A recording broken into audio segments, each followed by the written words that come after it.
नमस्कार. महाराष्ट्र योजना कॉर्नरमध्ये आपल्या सर्वांचे स्वागत आहे.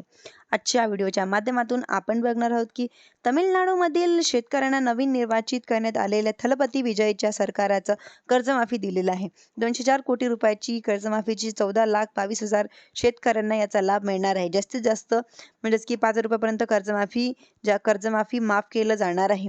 ते अल्पभूधारक शेतकऱ्यांना, भूधारक शेतकऱ्यांना ही म्हणजेच की रुपयाची जी कर्जमाफी आहे ती लाभ केल्या जाणार आहे व जवळपास 14,22,000 शेतकऱ्यांना ही एक म्हणजेच की 2,044 कोटी रुपयाची कर्जमाफी ही या अवकाळी पावसासाठी नुकसान भरपाई सुद्धा यांच्यामध्ये पेक्षा जास्त दिली जाते.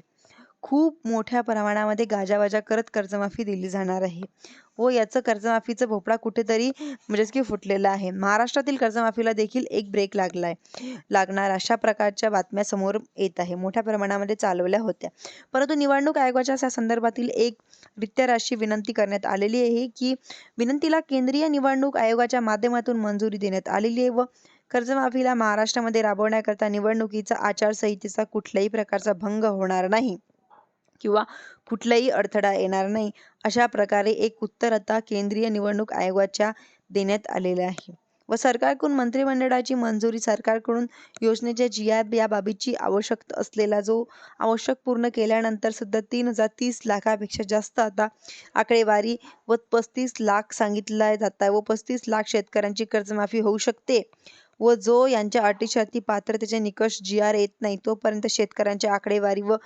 कोटीमध्ये किती कर्जमाफी होत आहे हे अवघड होणार आहे. क्योंकि तमिळनाडूमध्ये सुद्धा मोठ्या प्रमाणात कर्जमाफीसाठी मागणी घोषणा केल्या जातात व आता ही 50,000 रुपयाची कर्जमाफी केल्यामुळे वाट पाहत असलेल्या शेतकऱ्यांना कुठेतरी निराश झालेला आहे. पाऊल महाराष्ट्र सरकारने टाकू नये म्हणजेच की पाऊल महाराष्ट्र सरकारने टाकू नये ही विनंती. असे 2 लाख रुपयाची कर्जमाफी, 2 लाखाच्या वरची कर्जमाफी आहे ते सुद्धा 2 लाख रुपयापर्यंतची कर्जमाफी अल्पभूधारक व भूधारक शेतकऱ्यांना जो काही भेद होता तो कुठेतरी चालू नये हीच अपेक्षा, विनंती. कर्जदार शेतकऱ्यांना जास्तीत जास्त अनुदान दिलं जावं हीच या ठिकाणी अपेक्षा आहे व अशाच नवीन अपडेटसाठी तुम्ही माझ्या चॅनलला सबस्क्राईब करायला विसरू नका. धन्यवाद.